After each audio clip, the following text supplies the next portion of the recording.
Saudações, bem-vindos a mais uma apresentação. Esta é a Escola de Profecia e vamos para um tema maravilhoso.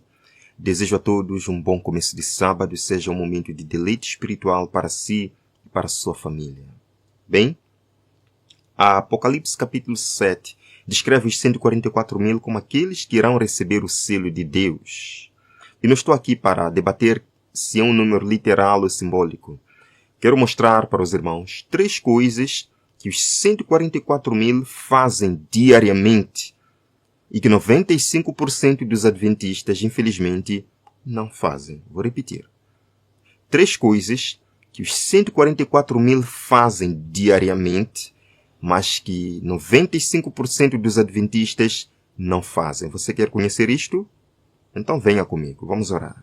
Bom Pai, Criador dos céus e da terra, em Tua presença estamos neste sábado. Queremos lhe adorar, queremos estudar sua palavra, vem falar ao nosso coração, corrigir nossos hábitos, nossa vida e moldar nosso caráter para a eternidade. Em nome de Jesus. Amém. Então, 3 coisas que os 144.000 fazem e que 90% dos adventistas não praticam diariamente. Isso não se trata de crença ou doutrina, trata-se de ação prática. Nós lemos uma passagem para começar, vejam só.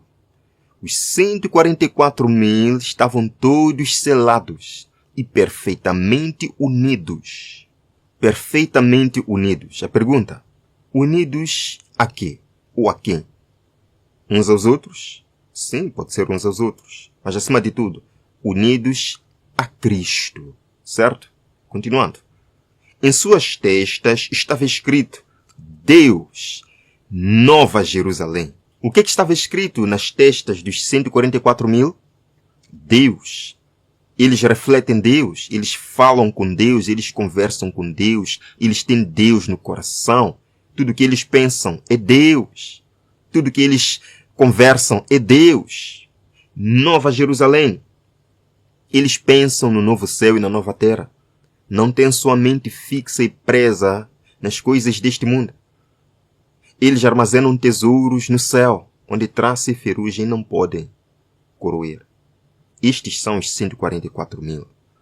Primeira coisa que os 144.000 fazem todos os dias. E nós não conseguimos ver os 144.000, mas desejamos fazer parte deles, certo?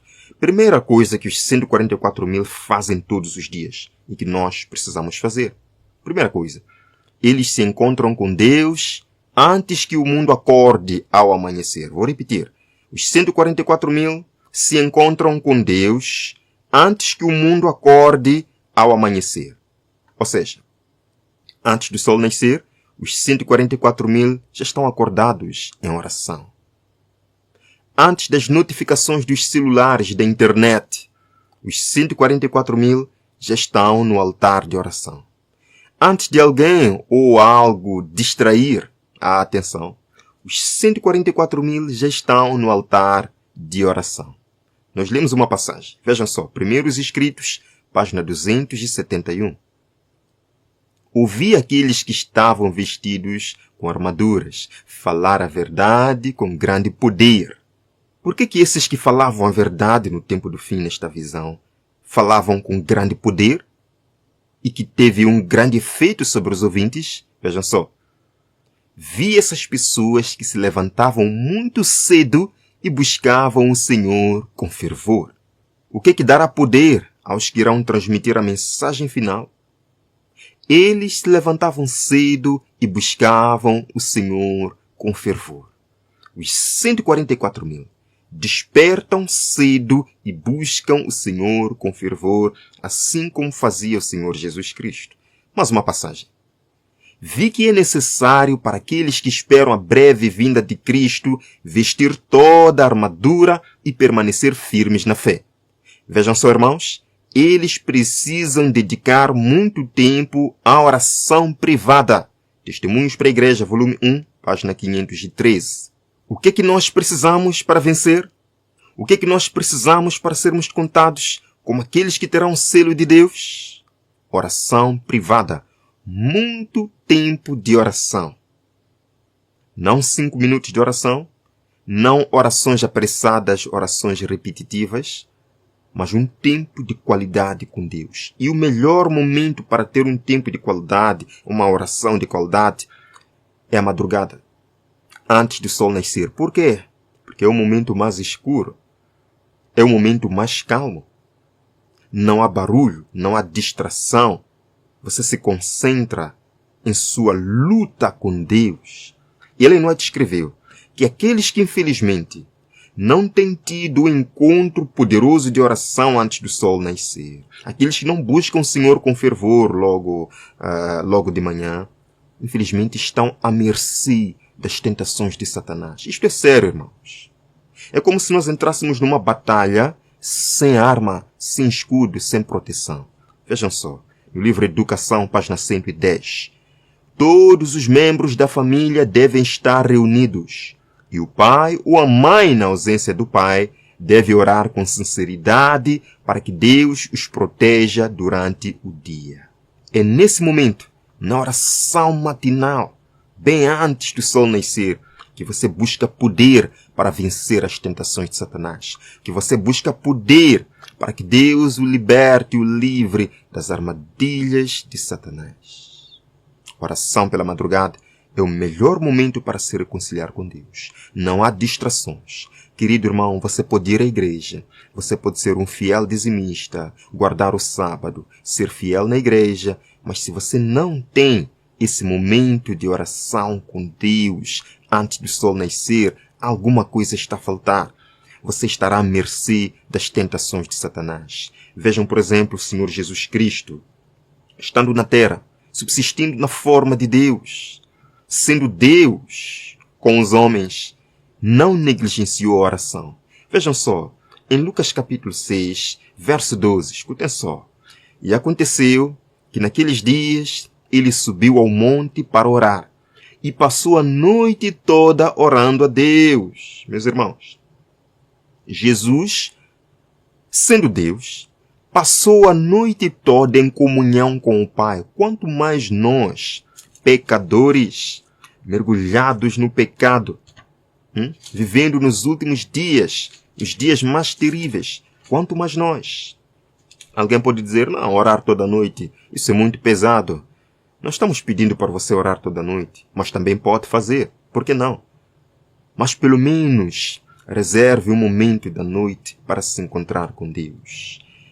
Sabem, Jesus Cristo chamou-nos muita atenção para a necessidade de orar. Orar bem, orar com fervor. Em Mateus capítulo 26, depois de advertir muito os seus discípulos para permanecerem em alerta, Jesus Cristo falou, eu quero ler com os irmãos, no verso 40, vejam só.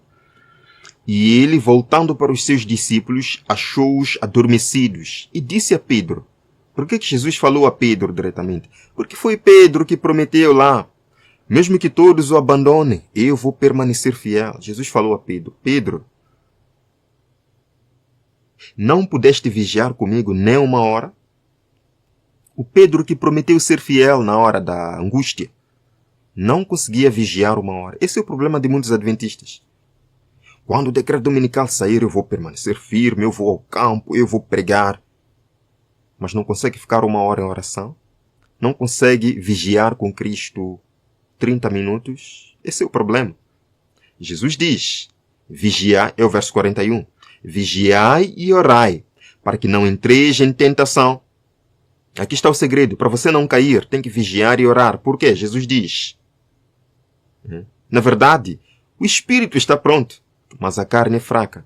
O espírito está pronto, você tem vontade, sim, eu quero permanecer fiel, eu quero vencer nos últimos dias. O espírito está pronto, mas a carne é fraca. Quando chegar o momento, meu irmão, você vai desistir, você vai fugir, porque não está capacitado pelo Espírito Santo.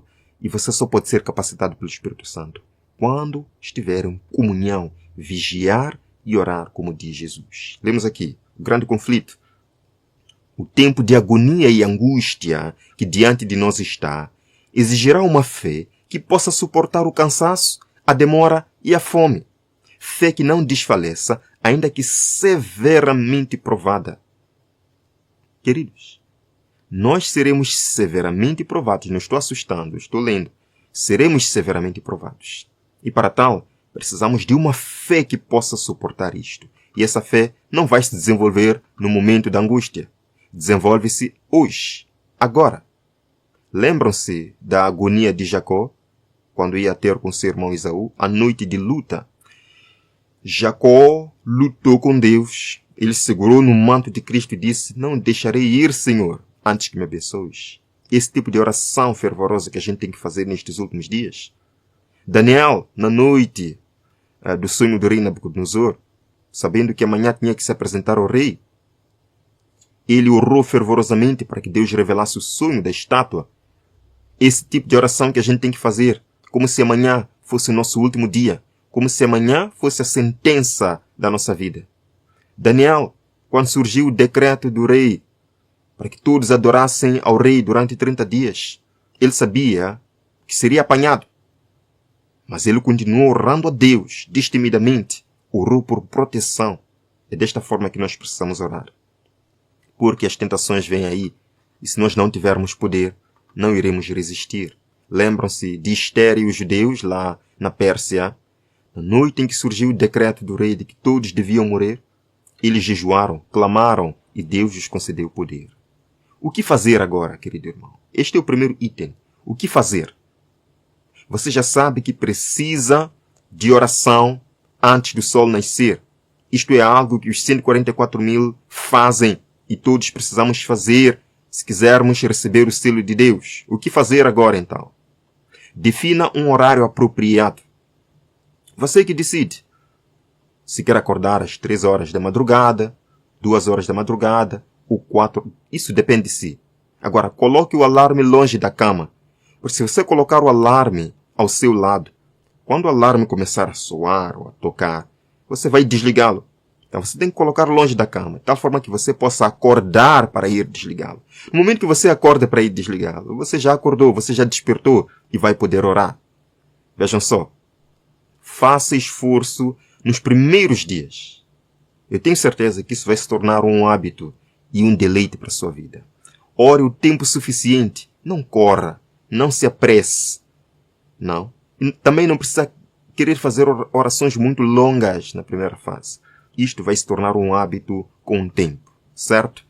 Vamos lá então à segunda coisa que os 144 mil fazem diariamente e que 95% dos adventistas ainda não fazem, infelizmente. Os 144 mil fazem um exame de consciência no final de cada dia. Vou repetir. Os 144 mil fazem um exame geral da consciência de sua vida no final de cada dia. Antes de dormir, você precisa fazer uma análise do dia. Confrontar o seu coração. Confrontar as suas emoções. Os 144 mil têm um hábito de exame de consciência. Nós lemos aqui. Testemunhos para a igreja. Examine-se diariamente para ver se a sua fé é firme, se a sua experiência é genuína. Não deve haver engano neste sentido. Examine-se cada um. Não se engane em achar que está tudo bem, quando na verdade não está. Nós precisamos de um exame silencioso, um exame minucioso do nosso coração a cada final do dia, que possamos dizer: Senhor, será que aquilo que eu pensei vai de acordo com sua vontade? Será que aquilo que eu falei para aquele irmão, para aquela pessoa, vai de acordo com sua vontade? Isto os 144 mil fazem. Vamos lá. Segunda carta de Paulo a Coríntios, capítulo 13, verso 5. Escutem aqui. Examinai-vos a vós mesmos se estáis na fé. Provai-vos a vós mesmos. Ou não vos conheceis a vós mesmos de que Jesus Cristo está em vós, a menos que estejais reprovados. Examinai-vos a vós mesmos. Há uma experiência bonita aqui na Bíblia de Jó. Toda vez que os seus filhos se reuniam para aqueles banquetes, o que Jó fazia? Um exame de si mesmo. E também pelos seus filhos. Vejam aqui, Jó capítulo 1, verso 5. E assim era que, quando os dias de seus banquetes terminavam, enviava Jó e os santificava, e se levantava de madrugada. E oferecia ofertas queimadas de acordo com o número de todos eles. Porque Jó dizia, vejam só, Jó examinava. Jó dizia, pode ser que meus filhos tenham pecado e amaldiçoado a Deus em seus corações. Assim Jó fazia continuamente. Meus irmãos, exame de coração todos os dias. Ao final do dia, Senhor, será que eu agi corretamente? Vejam aqui. Precisamos examinar nossos corações, investigar nossos motivos e ações. Os enganos do coração são terríveis. A menos que nos aproximemos de Deus diariamente em oração sincera por sabedoria e força para vencer, seremos vencidos. Sabem por que muitos adventistas praticam ações, têm vícios, ações erradas durante muitos anos? Porque não confessam diariamente. Porque se confessassem diariamente a Deus, no dia seguinte se lembrariam de que já confessaram esse pecado e ignorariam esse pecado, repeliriam essa ação e teriam poder para vencer. Mas infelizmente continuamos praticando a mesma coisa. Por quê? Porque não refletimos, não examinamos se isso realmente agrada a Deus ou não. Nós oramos de forma genérica, sem revelar o pecado exato. Senhor, perdoa-me. Perdoa os nossos pecados. Qual pecado, querido irmão, que você está pedindo perdão? Porque se você pede perdão dos pecados e não menciona o pecado exato, o Espírito Santo não tem como o ajudar a entender que aquilo que você fez é pecado e amanhã você vai fazer de novo. Certo? Provérbios capítulo 28, verso 13. Vejam aqui. Aquele que encobre os seus pecados não prosperará, mas quem quer que os confesse e os abandone, terá misericórdia. Confessar o pecado, dizer o pecado pelo nome. Um exemplo de confissão. Senhor, perdoa-me por ter invejado o carro do meu vizinho hoje às 9 horas da manhã. Este é um exemplo de confessar pecado. Você está dizendo o pecado exato, a hora exata em que aquilo aconteceu. Outro exemplo.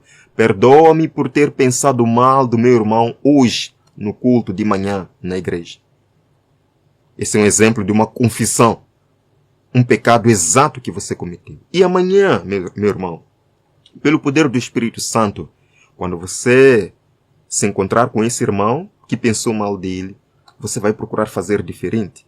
O Espírito Santo vai dizer, olha só, esse irmão que você zangou com ele ou que pensou mal dele, mas que você já confessou esse pecado, então não faça de novo. O Espírito Santo estará para o ajudar. Certo? É assim como nós devemos viver. Vejam só. Aqueles que recebem o selo do Deus vivo são aqueles que refletem completamente a imagem de Jesus. Seus caráteres foram completamente transformados. Meus queridos irmãos, não achemos que a salvação é algo muito difícil. Não é. São ações práticas, simples, que pela ajuda de Deus nós podemos conseguir. Não transformemos a salvação como algo muito difícil. Não é difícil. Isto é bíblico. Nós precisamos apenas fazer do jeito que Deus quer. E é fácil. O que nós precisamos fazer agora neste aspecto neste segundo item, que é examinar o coração? Primeira coisa, reserve 10 a 15 minutos antes de dormir para examinar a sua consciência e confessar os seus pecados. Analise o que você falou de errado no dia de hoje. O que eu fiz de errado? Vejam só. Pegue um caderno, anote tudo aquilo que você consegue se lembrar das coisas que você acha que não foram boas. Anote. No momento da oração, fale essas coisas. Confesse essas coisas. Deixe a sua mente abrir-se. Você pode ter a certeza que no dia seguinte, Deus lhe dará poder para não fazer as mesmas coisas. Ore por cada ponto específico e peça perdão para poder existir no dia de amanhã. Eu lhe garanto, querido irmão, em nome de Jesus, eu garanto que em 21 dias você verá os resultados. Você será mais sensível à voz do Espírito Santo. O Espírito Santo vai dizer, cuidado filho, esse pecado você já pediu perdão. Não faça assim, faça desta forma. O Espírito Santo será sensível. Ou você será sensível ao Espírito Santo. O Espírito Santo lembrará que você já orou e que deve deixar esse mau hábito. Você terá um caráter transformado. Amém? Terceira coisa que os 144 mil fazem, mas que a maioria dos adventistas ainda não faz. Os 144 mil intercedem por alguém todos os dias. Suas orações não são egoístas. Os 144 mil não oram por si mesmos apenas. Eles oram pelos outros. E eles falam de pessoas específicas em suas orações. Eles têm uma lista de nomes, de desafios específicos que cada nome enfrenta. Assim os 144 mil intercedem pelos outros. Em Tiago, capítulo 5, verso 16, já é dito algo muito interessante, algo bonito. Verso 16, vejam só. Confessai as vossas culpas uns aos outros e orai uns pelos outros, para que possais ser curados. A oração eficaz e fervorosa de um homem justo vale muito diante de Deus. Amém? Amém. Lemos aqui.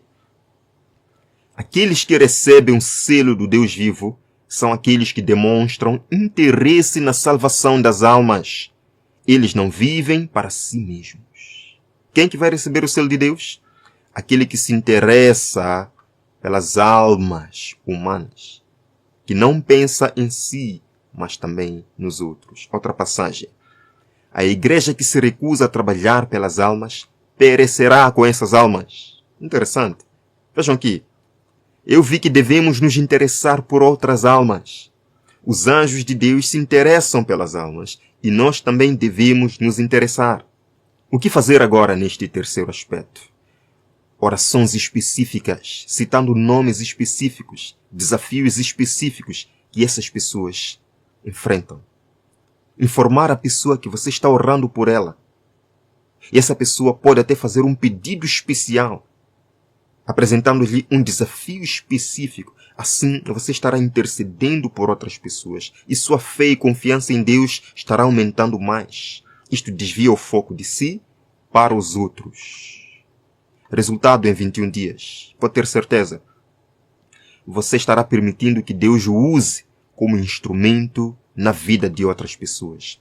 Você vai receber orientação divina sobre como ajudar determinadas vidas. Você será um instrumento. Você será um anjo na vida de outras pessoas. Você terá um caráter transformado. Amém? Estas são as 3 coisas que os 144 mil fazem. E se nós desejamos fazer parte daqueles que serão selados, dos 144 mil, precisamos, 1. Ter um encontro com Deus antes que o mundo acorde ao amanhecer. 2. Fazer um exame de consciência a cada final do dia. 3. Interceder por alguém todos os dias. Desta forma, nós seremos selados pelo maravilhoso selo de Deus. Terminando. Primeira carta de Paulo aos Tessalonicenses, capítulo 5, verso 23. Assim diz a palavra de Deus. E o mesmo Deus da paz vos santifique completamente, e oro a Deus que todo o vosso espírito e alma e corpo sejam preservados irrepreensíveis para a vinda do nosso Senhor Jesus Cristo. Amém? Amém. Que Deus abençoe sua vida. Que esta mensagem tenha o ajudado. E se o ajudou, compartilhe com o irmão que você deseja também vê-lo crescer espiritualmente. Vamos orar. Obrigado, Pai, por esta linda, linda palavra. Nós queremos fazer parte dos 144 mil. E a partir de hoje, queremos implementar estes 3 aspectos. Vem, Senhor, nos abençoar nesta decisão. Em nome de Jesus. Amém. Amém. Muito obrigado. Deus o abençoe. Até o próximo encontro.